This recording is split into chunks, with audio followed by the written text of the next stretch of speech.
माहं ब्रह्म निराकुर्यां मा ब्रह्म निराकरोत् अनिराकरणमस्त्वनिराकरणं मे अस्तु।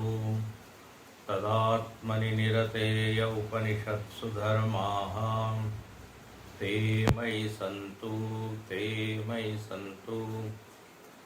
ओम शांति शांति शांति।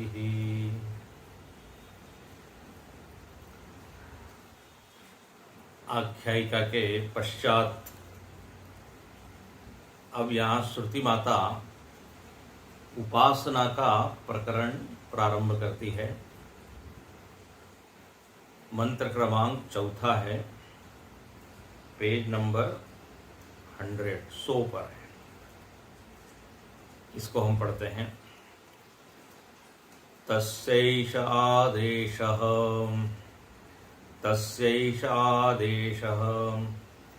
य एतद्विद्युतो व्यद्युतदा इति न्यमिमिषदा इत्यधिदैवतम्। प्राय हम देखते हैं कि उपनिषदों में उपासनाओं का भी प्रकरण आता है। हालांकि उपनिषद का मुख्य विषय है तत्व ज्ञान, ब्रह्म का स्वरूप बताना। लेकिन जो मंद अधिकारी हैं, जिनको ब्रह्म का तात्विक स्वरूप समझने में कठिनाई हो रही है, तो उपनिषद उपासना के द्वारा उसी ब्रह्म का ज्ञान कराने का प्रयत्न करती है। अब यहां देखिए, एक शब्द आता है, उसको कहते हैं आदेश। मंत्र क्या कह रहा है? तस्य एष आदेशः। तस्य मतलब उसका मतलब ब्रह्म का यह आदेश है। मतलब ब्रह्म के संबंध में कुछ उपासनाएं बताई जा रही है। यहां आदेश का अर्थ ऑर्डर नहीं है। आदेश का अर्थ यहां पर है उपमा, कंपैरिजन, तुलना के द्वारा आप ब्रह्म की उपासना कीजिए, ब्रह्म को समझने का प्रयत्न कीजिए। तो यहां पहली बात तो समझ लीजिए कि आदेश का अर्थ आज्ञा नहीं है। अभी हम देखेंगे, भाष्य में आएगा। उपमा है उसका अर्थ, उपमा तो खाने वाली उपमा भी नहीं। कंपैरिजन, तो बोले क्या है, ब्रह्म कैसा है? आप उपमा बता रहे हो, तो ब्रह्म किस तरह से हम समझे? तो लिखते हैं यद एतद विद्युतो व्यद्युतदा। बोले यद एतद, यह जो मतलब जो बिल्कुल प्रसिद्ध है, जो हम सब जानते हैं, वो एक चीज है, उसको कहते हैं विद्युत, लाइटनिंग। अभी तो बारिश के दिन है, इसको आप खूब देख सकते हैं। तो बिजली चमकती है। तो बोले ब्रह्म कैसा है? तो कहा बिजली के चमकने जैसा है। यदेतद विद्युतो व्यद्युतदा। जैसे बिजली चमकती है, बोले ऐसा ब्रह्म है। तदा, आ का यहां अर्थ है उपमा। ये उपमा दी गई है, बिजली के साथ इसकी तुलना की गई। इसलिए आ का अर्थ उपमा के अर्थ में। तो ये एक उदाहरण दिया, ब्रह्म बिजली के चमकने जैसा है। अच्छा, फिर इति न मिमिषदा, दूसरी उपमा। वो क्या? तो बोले ब्रह्म कैसा है, ब्रह्म का अनुभव कैसा है? तो बोले जैसे हम पलक झपकते हैं और पलक खोलते हैं, उसको कहते हैं उन्मेष, पलक का खोलना और पलक का बंद करना। इस तरह उस ब्रह्म का अनुभव होता है। इति अधिदैवता, बोले ये उस ब्रह्म का अधिदैविक रूप है। अधिदैविक उपासना इस तरह से की जाती है।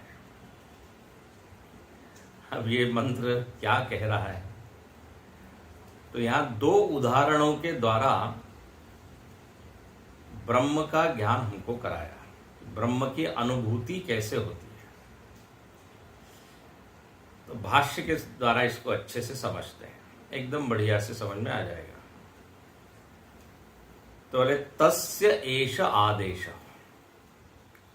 तस्य, तस्य मतलब उसका। अब उसका का अर्थ यहां क्या है?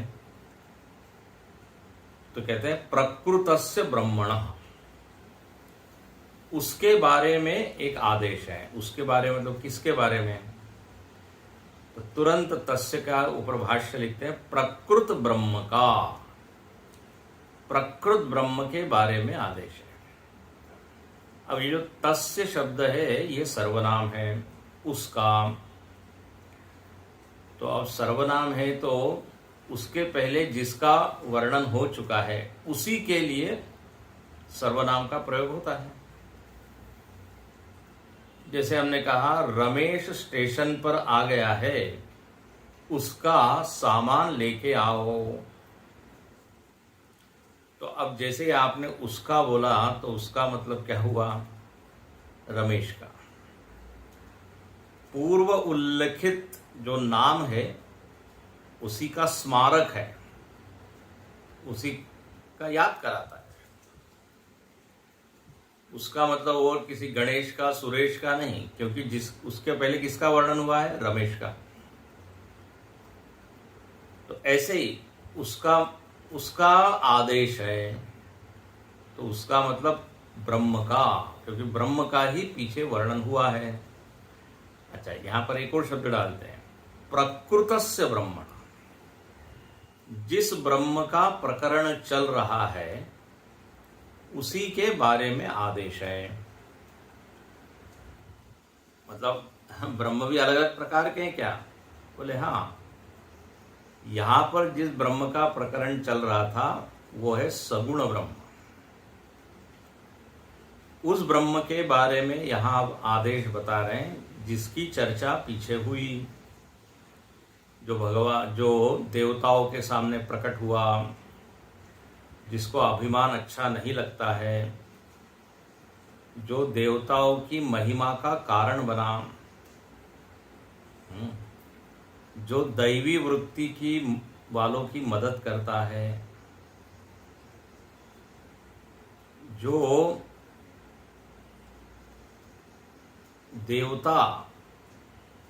देवताओं की सहायता करता है और अभिमान उनका नष्ट करता है, उसी सगुण ब्रह्म के बारे में आदेश है।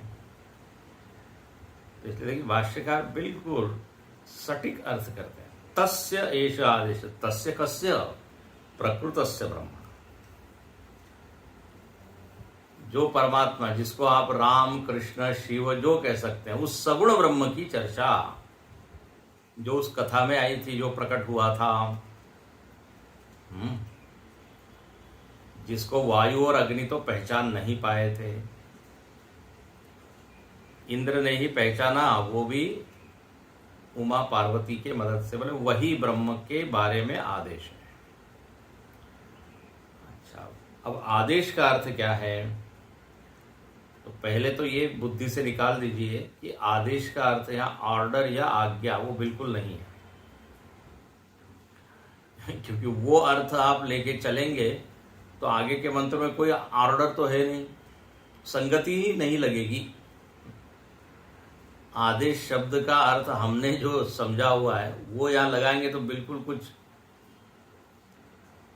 बात ही नहीं बनेगी, कोई अर्थ ही नहीं लगेगा। इसलिए यहां पर आदेश शब्द पारिभाषिक है, टेक्निकल है। It has got a specific meaning. तो आदेश का अर्थ क्या? तो आदेश उपमा उपदेश, ये अंडरलाइन आप कर सकते हैं। आदेश का अर्थ है उपमा उपदेश, मतलब उपमा के द्वारा ब्रह्म का उपदेश किया जा रहा है, उसको कहते हैं आदेश। देखिए आप विज्ञान में भी देखते हैं, शब्द होता है और जो समाज में या व्यवहार में जो अर्थ होता है वो अर्थ वो विज्ञान की पुस्तक में उसका अर्थ होता ही नहीं, टेक्निकल शब्द होता है। जैसे कंप्यूटर, कंप्यूटर में इतने सारे शब्द हैं, कंप्यूटर की भाषा है। अब माउस, माउस मतलब चूहा नहीं है। नहीं तो किसी ने कहा कि बिल्ली को कंप्यूटर क्यों अच्छा लगता है? बोले क्योंकि कंप्यूटर के पास एक माउस है, चूहा है। अब माउस का, फिर एक ने कहा ये विंडो खुल नहीं रही है, विंडो। उसने बोला मैं हथौड़ी देता हूं, उससे खोल लो। अब कंप्यूटर की जो विंडो है, बोले वायरस आ गया है, वायरस। बोले ये औषधि पिला दो। कंप्यूटर को यदि आप औषधि पिलाओगे तो क्या होगा? तो फाइल, हाँ, जितने भी वहां पे शब्द है उसका एक विशेष अर्थ है, जिसको कंप्यूटर ज्ञात नहीं है वो विचित्र अर्थ ले लेगा। अटैचमेंट, अब ये एक शब्द है। सामान्य अर्थ क्या है? आसक्ति। इन कंप्यूटर के संदर्भ में उसका अर्थ बिल्कुल अलग है। वो एक महात्मा से एक व्यक्ति ने पूछा कि यदि मैं ईमेल करते रहूं तो चलेगा क्या? तो महात्मा ने कहा कि चलेगा, लेकिन उसमें अटैचमेंट नहीं होना चाहिए। अब महात्मा अटैचमेंट किस अर्थ से प्रयोग कर रहा है? आसक्ति उसमें नहीं होनी चाहिए। इस लड़के ने क्या समझा? हाँ, ईमेल के साथ जो हम अटैचमेंट भेजते हैं वो उसको मना कर रहे हैं। अब हो गया ना गड़बड़। तो आदेश का अर्थ आज्ञा नहीं है, उपमा उपदेश। एक उपमा है, उपमा के द्वारा ब्रह्म का उपदेश किया जा रहा है। अच्छा, फिर आगे देखिए, निरुपमस्य ब्रह्मणः येन उपमानेन उपदेशः सह अयम आदेश इति उच्यते। परिभाषा दे दी। आदेश किसको कहते हैं? तो अभी जैसे हमने कहा उपमा के द्वारा उपदेश करना, उसको और अच्छे से बोलते हैं कि जो ब्रह्म है वो तो निरूपम है, किसी भी कंपैरिजन और तुलना के परे है। लेकिन ऐसा निरूपम ब्रह्म को शिष्य को समझाने के लिए श्रुति कुछ उपमाएं देती है, कुछ तुलना के लिए एक आलंबन देती है। बोले इसके द्वारा आप समझो, तो उसको कहते हैं आदेश। देखिए यहां बड़ा अच्छा शब्द है कि ब्रह्म तो निरूपम है, ब्रह्म के आसपास कोई नहीं है। आप ब्रह्म की उपमा किसके द्वारा दे सकते हैं? उसका बल, ऐश्वर्य, शक्ति, ज्ञान, गुण, रूप, सब ही अनंत है, कोई उपमा वहां ठहरती नहीं, इसलिए कहते हैं निरूपम।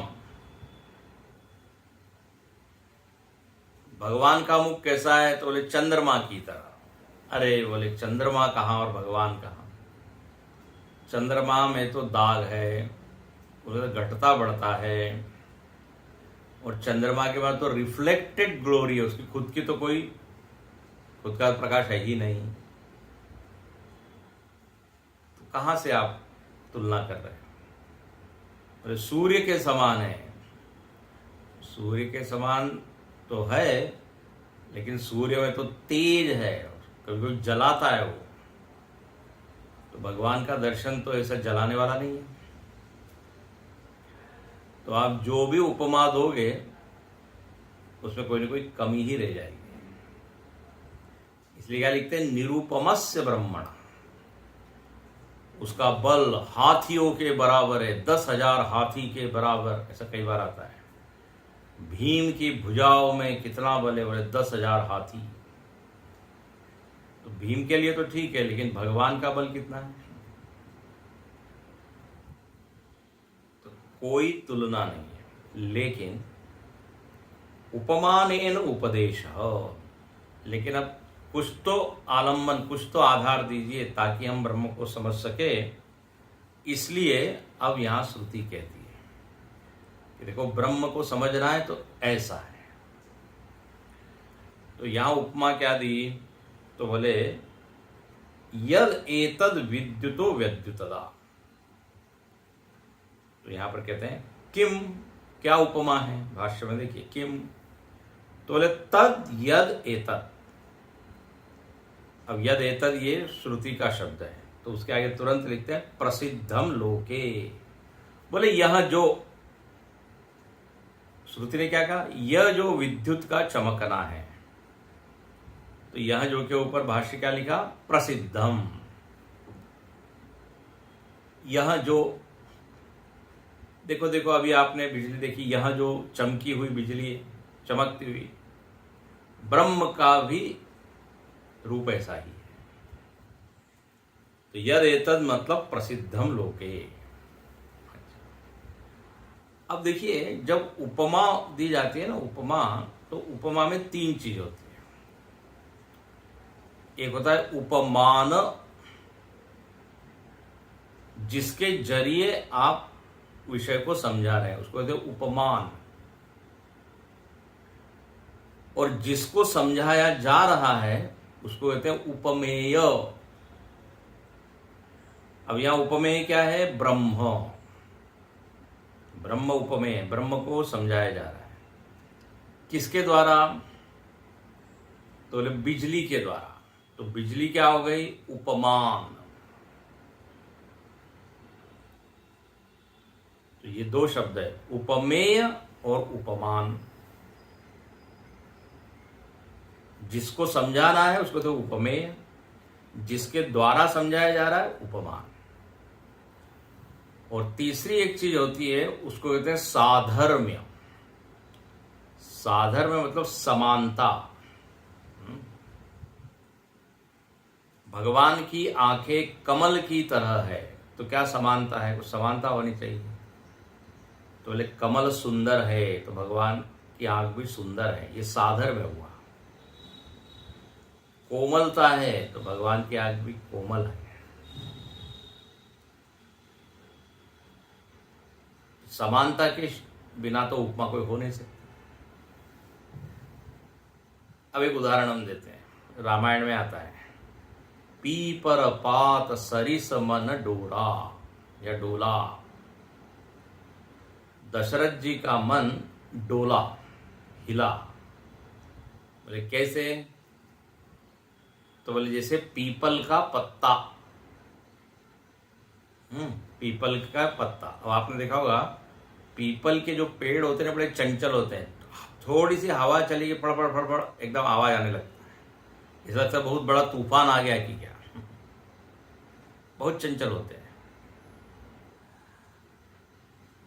तो हमारा मनीराम भी ऐसे ही चंचल है, थोड़ी सी हवा लगेगी उसकी एकाग्रता भंग हो जाती। तो वहां पर कहते हैं पीपर पात सरिस मन डोला। उनका मन किस तरह से डोला, हिला, चला, जैसे पीपल का पत्ता। तो यहां पर मन क्या हुआ? उपमेय। मन के बारे में बता रहे हैं, मन उपमेय। और किसके द्वारा बता रहे हैं? उपमान क्या है? तो बोले पत्ता, पत्रम। पत्र के द्वारा मन का जो स्वभाव है वो बता रहे हैं। तो उपमान हो गया पत्र और उपमेय हो गया मन। अच्छा, और साधर्म क्या हुआ? समानता क्या हो गई? तो बोले डोला। बल्कि वहां शब्द आता है सरिस। हाँ, सरिस, सरिस मतलब समान, पत्ते के समान उनका मन डोला। तो सरिस शब्द यहां साधर्म को बता रहा है। हाँ, साधर्म, कॉमन। तो ये हिंदी साहित्य में ये सब आता है। अब जैसे लिखा आत्मबोध में कि ब्रह्म जो है जगत में व्याप्त है, जैसे घी जो है वो दूध में व्याप्त है। अब ये हो गया, उपमा दे दी गई। तो ब्रह्म क्या है यहां? उपमेय। और उपमान क्या है? किसके द्वारा बताया जा रहा है? तो दूध के द्वारा। और समानता क्या है? तो बोले व्यापकता। जैसे घी व्याप्त है ऐसे ब्रह्म भी व्याप्त है। तो उपमा में ये इसको कहते सांगोपांग उपमा। जब ये तीनों चीजों का उल्लेख होता है, उपमान, उपमेय और साधर्म। तो अब यहां पर ब्रह्म को बताने के लिए कहा कि ब्रह्म का अनुभव कैसा है। तो बोले जैसे विद्युत व्यद्युतदा, जैसे बिजली चमकती है। अब यहां पर जो है थोड़ा टेक्निकल सारा डिस्कशन है, संस्कृत व्याकरण को लेके थोड़ा डिस्कशन है।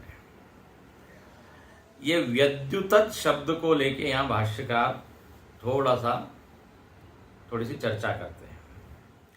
देखो, इसको हमको सरलता से समझा देते हैं। यहां भाष्यकार कहते हैं व्यद्युत, इसका अर्थ लेना चाहिए विद्योतनम। विद्युतो व्यद्युत विद्योतनम कृतवत इति एतद अनुपपन्नम इति विद्युतः विद्योतनम इति कल्प्यते। हाँ, देखो इसको समझाते हैं।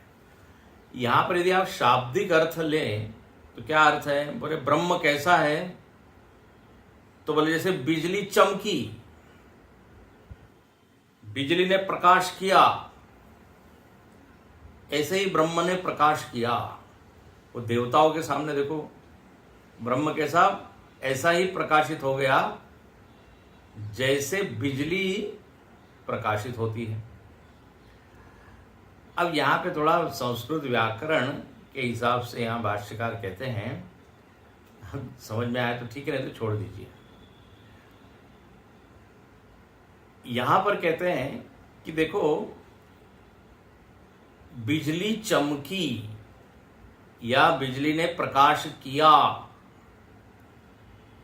ये जब अर्थ आप लोगे व्यद्युत का तो बोले गलत हो जाएगा। ब्रह्म ने प्रकाश किया, हाँ, ब्रह्म ने प्रकाश किया, यदि आप ये अर्थ बोलोगे तो इससे क्या होगा मालूम है? ब्रह्म में क्रिया आ जाएगी। ब्रह्म में क्रिया आ जाएगी और ब्रह्म में तो क्रिया है नहीं, ब्रह्म अक्रिय है। तो प्रकाश किया ब्रह्म ने, ऐसा न बोल के बिजली ने प्रकाश किया ऐसा ना बोल के क्या बोलिए, ब्रह्म कैसा है तो बोले ऐसे बिजली का चमकना, विद्योतनम। तो विद्युत का अर्थ उन्होंने कर दिया विद्योतनम, चमकना।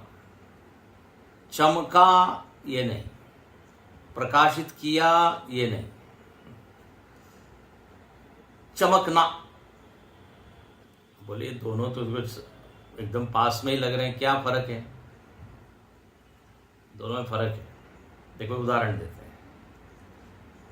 जैसे हम कहते हैं अगच्छत, अगच्छत का मतलब होता है गया। ध्यान से सुनिए थोड़ा सा, कभी कभी कठिन बातें भी सुननी चाहिए।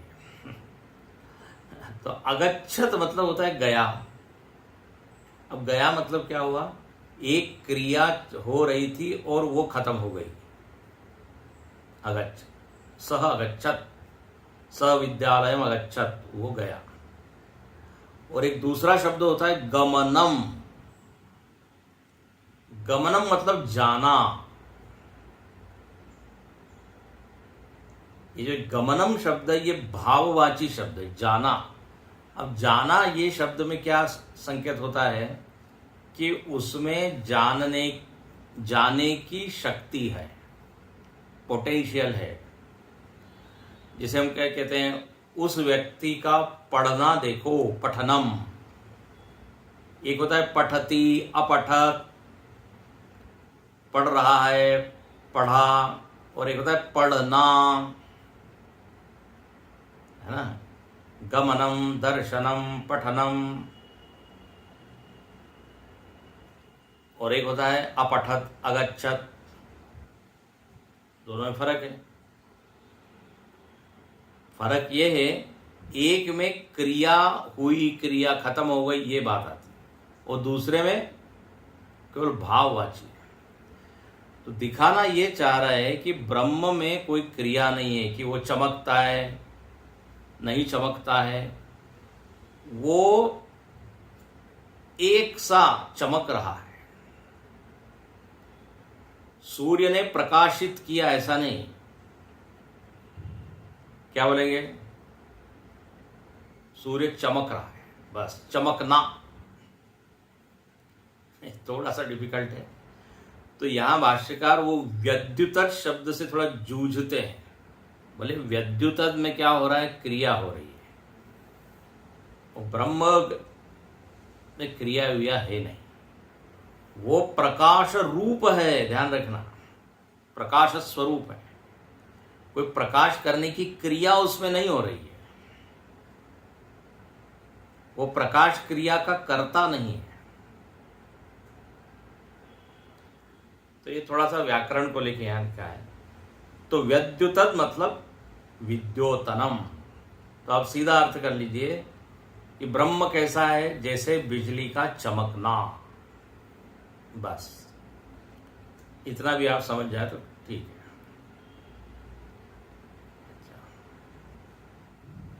तो विद्योतनम इति कल्प्यते।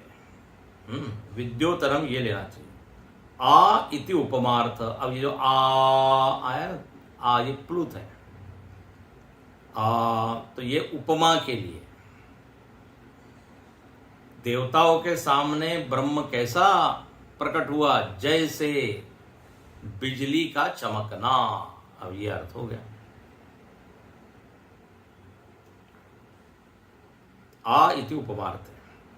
विद्युतः विद्योतनम इव इत्यर्थ। वही अभी जो हमने बताया, विद्युत का चमकना, जैसे विद्युत चमकती है तद्वत। और देखिए यहां भाष्यकार एक श्रुति भी खोज के लाते हैं। कितना भाष्यकार का अध्ययन है।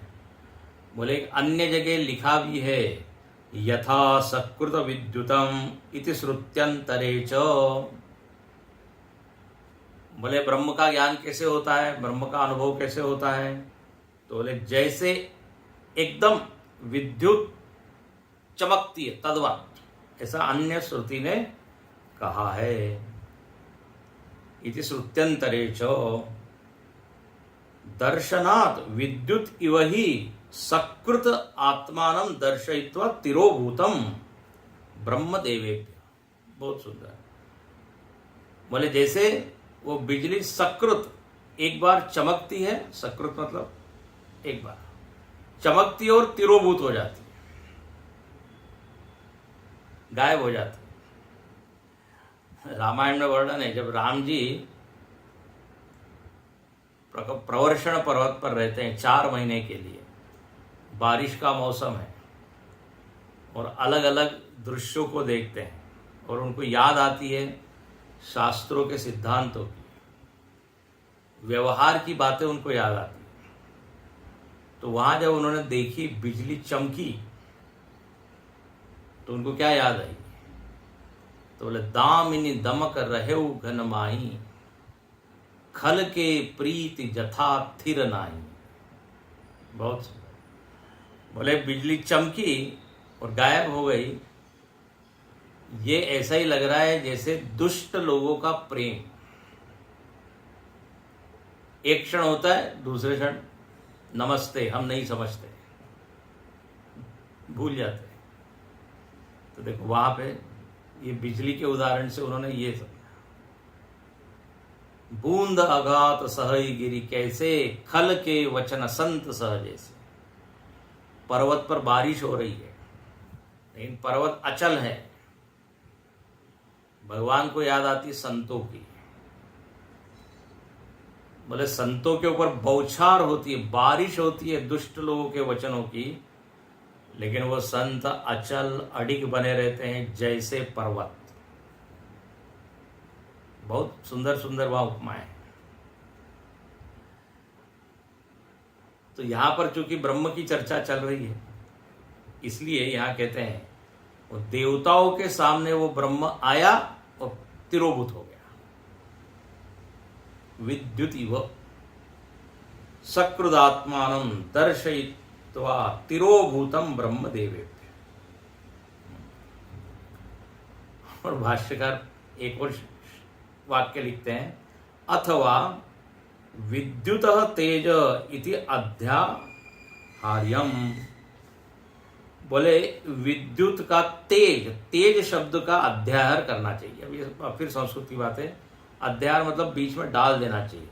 विद्युत तेज, बिजली का तो तेज है वो चमका, ऐसे ही ब्रह्म का जो तेज है वो वहां क्या हुआ, चमका, प्रकट हुआ और देवता लोग एकदम देखते ही रह गए। तो एक है विद्युत और एक है विद्युत का तेज। भाषाकार उसको भी कहते हैं। तो तेज को देखा, जैसे बिजली चमकती है तो हमारी आंखें चौंधिया जाती है, और उस तेज में एक क्षण में पृथ्वी का कितना भाग एकदम प्रकाशित हो जाता है। तो बिजली में एक तरह का प्रकाश होता है। तो बोले ऐसे ही वो ब्रह्म चमका और तिरोभूत हो गया। तो अब ये तो हो गई उपमा। अब यहां दिखाना क्या चाहते हैं? बोले ये उपासना है। Meaning what? मीनिंग ये है कि जब भी बिजली चमके, देखो बड़ा इसका अच्छा अर्थ है, तो हमको याद आनी चाहिए केनोपनिषद। केनोपनिषद का पूरा प्रसंग याद आना चाहिए कि देखो देवताओं का अभिमान हुआ, पूरे मंत्र एकदम बुद्धि में चमकने चाहिए। ब्रह्म देवेभ्यो विजिज्ञे। ब्रह्म ने देवताओं के लिए विजय प्राप्त की थी, और फिर वहां कैसे वो ब्रह्म प्रकट हुआ था, और फिर कैसे अग्नि वायु वहां गए अभिमान पूर्वक। इंद्र फिर गया, इंद्र के सामने कैसे वो तिरोभूत हो गया। ये सारा प्रसंग हमको याद आ जाए, और उस प्रसंग से ये बात याद आए कि जैसे वो देवताओं को अभिमान हुआ और उस अभिमान के कारण ब्रह्म को समझ नहीं पाए, ऐसे ही हम लोगों में कहीं वो अभिमान न आ जाए। ये सिखाने के लिए है ना, ये प्रसंग याद कराने के लिए। तो जब भी बिजली चमके, हाँ, ये प्रसंग याद है। जैसे रामायण में आता है, एक प्रसंग की बात कर देते हैं। भगवान राम जब लंका पर आक्रमण करते हैं, उसके पहले सुबेल पर्वत पे जाके वो आराम कर रहे हैं, लेटे हुए हैं। उनका सिर जो है सुग्रीव के गोद में है। अंगद और हनुमान जी उनके पैर दबा रहे हैं। विभीषण जी उनके कान में कुछ बात कर रहे हैं। उनके पास में धनुष बाण पड़ा हुआ है और हाथ उनका धनुष पर है। और लक्ष्मण जी जो है वो वीरासन में बैठे हुए हैं। और उसी समय चंद्र का उदय होता है, चंद्रोदय। और जब चंद्रोदय होता है तो भगवान सबसे पूछते हैं कि ये चंद्रमा में कालीमा क्यों है, काला क्यों दिख रहा है। सब लोग अलग अलग उत्तर देते हैं। अब पूरा प्रसंग में नहीं बताता, लेकिन सबसे बढ़िया उत्तर दिया था हनुमान जी। हनुमान जी ने कहा ये चंद्र जो है उसमें कालीमा इसलिए है कि चंद्रमा आपका ध्यान कर रहा है और आप श्याम वर्ण के, तो आपका ध्यान करते करते वो भी श्याम वर्ण वाला हो गया। उसके हृदय में आप बैठे हैं। कितना सुंदर है। हनुमान जी ये उत्तर क्यों दे पाए? क्योंकि हनुमान जी के हृदय में राम जी है। व्यक्ति वही देखता है बाहर जो उसके मन में होता है। तो वहां प्रसंग ये है कि चंद्र का उदय हुआ है और ये सब चीजें हो रही हैं। तो अब जब भी हम चंद्र का उदय देखेंगे, हमको ये पूरा प्रसंग याद आना चाहिए। ये है उपासना। देखो भगवान ने कैसे वो पूछा था, भगवान कैसे उस चंद्र को देख रहे थे। तो अब देख तो रहे हम चंद्र का उदय, लेकिन याद किसकी आ रही है? भगवान की। या याद आनी चाहिए भगवान। तब उपासना बनती है। नहीं तो केवल ब्रह्म कैसा है, बोले बिजली जैसी चमकी है, सो व्हाट, तो क्या हुआ? उसका अपने जीवन से क्या संबंध है? तो जीवन से संबंध इस तरह से है कि ये पूरा प्रसंग कैसे ब्रह्म प्रकट हुआ, तिरोभूत हुआ, क्यों तिरोभूत हुआ, ये सब चीजें याद है।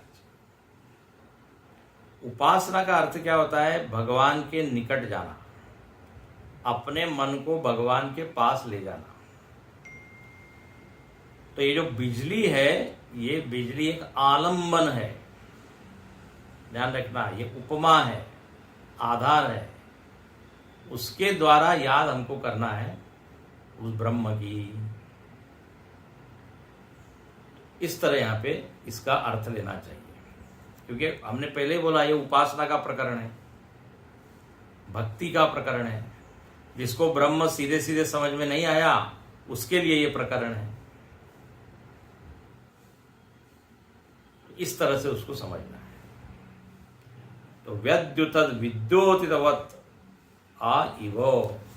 भाष्यकार आगे लिखते हैं कि जो बिजली चमकी, ये अर्थ मत कीजिए बिजली का जैसे चमकना है, ऐसे ही वो ब्रह्म का चमकना है। विद्युत तेज सकृत विद्योतिवत् वा इति अभिप्राय।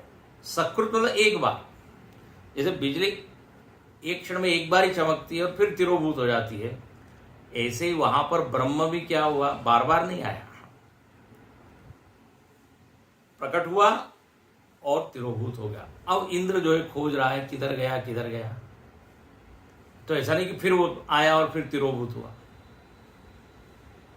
सकृत विद्युत, एक बार में ही जैसे बिजली सबको एकदम प्रकाशित कर देती है, ऐसे ही ब्रह्म के प्रकाश में सब चीजें एकदम प्रकाशित हो जाती है। सारी वृत्तियां, सारे विचार ब्रह्म में जो चैतन्य है उस चैतन्य के प्रकाश में, ये अर्थ यहां लेना चाहिए। और इति शब्द आदेश प्रतिनिर्देशार्थ, इति शब्द आया है मंत्र में, तस्य एष आदेश यदेतद् विद्युतो वैद्युतदा इति। तो यहां इति का अर्थ क्या लेना चाहिए? इति मतलब आदेश, ये आदेश है, ये उपमा है, ये रहना चाहिए। और इति शब्द से ये अर्थ लेना चाहिए कि पहले से आप पूरा जो प्रसंग है उसको याद करें। देखिए बोलते हैं ना अथ से इति, तो पूरा के पूरा आप याद कीजिए जो घटना घटी। इति अयम आदेश है। और इत शब्द समुच्चयार्थ, ये इत शब्द भी आता है बीच में, व्यद्युतदा इति इत न्यमिमिषदा। तो इत शब्द समुच्चयार्थ है, सबको मिला के आप समझिए, ये अर्थ है। अभी सब थोड़ा टेक्निकल चीज है, थोड़ी समझने में दिक्कत वाली है, लेकिन यहाँ मोटा मोटा यदि आपको समझना है तो यही है। बिजली तो सब लोग जानते ही है, बस बोले उसकी तरह ये ब्रह्म चमका, प्रकट हुआ और तिरोभूत हुआ। अच्छा, तो ये तो हुआ एक आदेश, एक उपमा, एक कंपैरिजन। बोले एक और है, न्यमिमिषदा, ब्रह्म की अनुभूति कैसे होती है? बोले कोई आप उदाहरण दीजिए, तुलना, उपमा। तो बोले जैसे बिजली, जैसे पलक का झपकना। न्यमिमिषदा, तो दा आकार थे उपमा, आ उपमार्थ है। जैसे हम पलक खोलते हैं और पलक बंद करते हैं तो क्या होता है? अब देखिए यहां उपमान क्या है? पलक। और उपमेय क्या है? ब्रह्म। अच्छा, साधर में क्या है? तो बोले आविर्भाव तिरोभाव, इसको समझाते हैं। आविर्भाव तिरोभाव। देखो जब हम आंख खोलते हैं तो एकदम प्रकाश प्रकाश प्रकाश दिखता है, और आंख बंद करते हैं तो अंधेरा छा जाता है। अब हमको क्या लगता है? प्रकाश आया और प्रकाश गया। ध्यान से सुनना, पलक बंद करते हैं तो लगता है अंधेरा हो गया, पलक खोलते हैं तो बोले प्रकाश आ गया। वास्तव में प्रकाश आया और गया नहीं, वो वही था। फिर क्या हुआ? हमने आंख बंद की तो दिखना बंद हो गया, आंख खोली तो वही है। तो ये ब्रह्म कैसा है? कहीं से आता जाता नहीं है। ध्यान से सुनिएगा, ब्रह्म वही है, वो प्रकट अप्रकट नहीं होता। वो तो हमारे कारण, हमारी बुद्धि यदि खुल गई तो दिखने लगता है, बुद्धि यदि बंद है नहीं दिखता है। यहाँ जो पलक है ना, पलक को आप ज्ञान के जगह रखिए। अज्ञान के कारण वो होते हुए भी नहीं दिखता, और उसी बुद्धि में ज्ञान हो जाता है, अरे बोले तो यही था। जब सारे देवता लोग परेशान हो गए रावण के कारण, तो सब लोग कहते हैं हमको विष्णु जी के पास जाना चाहिए। अब कोई कहता है विष्णु जी आजकल कहाँ रह रहे हैं, उनके ठिकाने अलग अलग है, क्षीर सागर में है कि वैकुंठ में है, कहाँ घूम रहे हैं? तो भगवान शंकर ने एक वाक्य बोला, हरि व्यापक सर्वत्र समाना, प्रेम ते प्रकट हो ही मैं जाना। देवताओं को कहते हैं अरे वो भगवान कहीं यहां वहां नहीं है, वो हर जगह है, यहां भी है। आप यदि प्रेम से पुकारो तो यही प्रकट हो जाएगा। तो बहुत बढ़िया, एकदम सटीक है। और सब लोग वहीं जहां पर है वहीं आवाहन करते हैं, जय जय सुरनायक जन सुखदायक प्रणत पाल भगवंता। भगवान वही प्रकट हो गए। इसका मतलब क्या है? वो वही थे। तो ये जो यक्ष जो है ना इस कथा में, यक्ष वही था, कहीं से आया नहीं। इंद्र जैसा अधिकारी को ज्ञात हो गया। देखो, राम जी का वर्णन आता है कि जब भगवान का अवतार हुआ तो क्या आता है? जग निवास प्रभु प्रकटे अखिल लोक विश्राम। जग निवास, ऐसे भगवान प्रकट हुए जो पहले से ही जग में थे।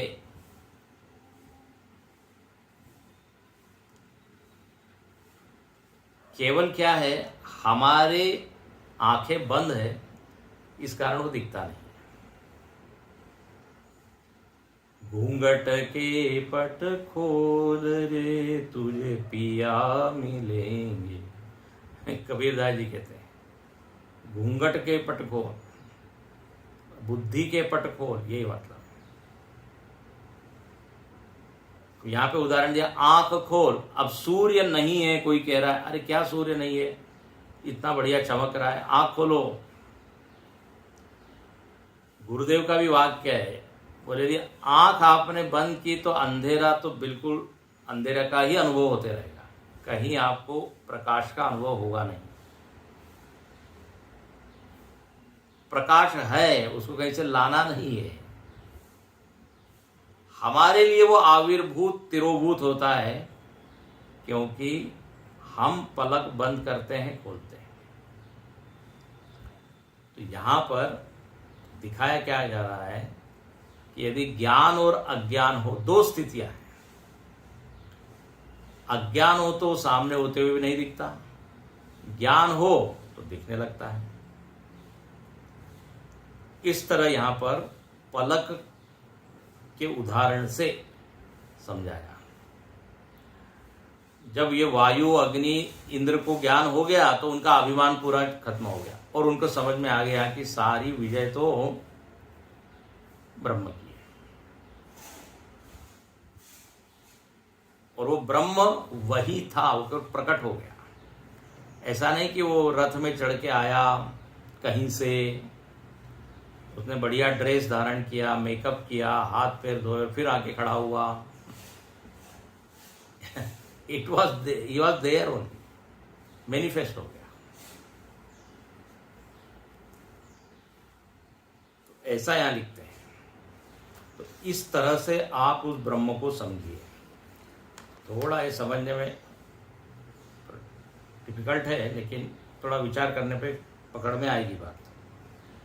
क्या लिखते हैं? अयम च अपरस्त आदेश, पढ़ के पूर्ण करते हैं। दूसरी लाइन देखिए, दूसरा आदेश है। एक तो हो गया बिजली के चमकने जैसा है, अब दूसरा पलक झपकने के जैसा। तो अयम च अपरस्त तस्य आदेश को असौ, कौन सा वो दूसरा आदेश है? तो बोले न्यमिमिषत्, जैसे पलक का झपकना खुलना। यथा चक्षुर्न्यमिमिषत् निमेषम कृतवत्, बोले ऐसे आंखें खुलती है बंद होती है, ऐसे ही वो ब्रह्म का ज्ञान होता है, अज्ञान होता है। ब्रह्म तो वही है, वो आता जाता नहीं है। हम यदि अंतर्मुखी हो जाए तो वही दिखाई देगा, बहिर्मुखी हो तो नहीं दिखाई देगा। तो यथा चक्षुर न्यमिमिषत् निमेषम कृतवत्। अब आगे फिर जरा व्याकरण की बातें हैं। स्वार्थे नीच उपमार्थ एवं आकार, स्वार्थ में नीच प्रत्यय होता है। अब ये सब व्याकरण की नियम है, वो छोड़ देते हैं हम। उपमार्थ एवं आकार, यहाँ पे जो आ लिखा है, आ न्यमिमिषदा, बोले उपमा के लिए। और चक्षुष विषयम प्रति प्रकाश तिरोभाव इवच इत्यर्थः। बहुत अच्छा, बोले ये चक्षु का विषय बन जाता है प्रकाश, नेत्र का विषय बन जाता है प्रकाश कब? जब आप आंखें खोलते हैं तो लगता है कि प्रकाश आ गया आ गया आ गया, और जब बंद करते हैं तो लगता है नहीं है। तो नेत्र का विषय बनता है नेत्र के खुलने से, नेत्र का विषय नहीं बनता बंद करने से। ऐसे ही ब्रह्म ज्ञान का विषय बन जाता है, मतलब समझ में हमको आ जाता है जब हमने ठीक से विचार किया। विचार की आंखें बंद हो तो तिरोभाव इति अधिदैवतम देवता विषयम ब्रह्मण उपमान दर्शनम। बोले इस तरह यहां पर देव विषय मतलब ब्रह्म विषय, ब्रह्म के बारे में उपमान मतलब यहां एक तुलना के द्वारा उसको समझाया गया, और इसको कहते हैं अधिदैव उपमा। ब्रह्म की अधिदैव उपमा है। दो उपमाएं बताइए, बिजली का चमकना और पलक का झपकना। अब एक और है, वो अगले मंत्र में, उसको बोले अध्यात्म उपमा इति अथ अध्यात्मम, वो अगले मंत्र में। हम यहाँ रुकते हैं। ओम पूर्णमद पूर्णमिदं पूर्णात् पूर्णमुदच्यते पूर्णस्य पूर्णमादाय पूर्णमेवावशिष्यते। ओम शांति शांति शांति। हरि ओम। श्री गुरुभ्यो नमः। हरि ओम।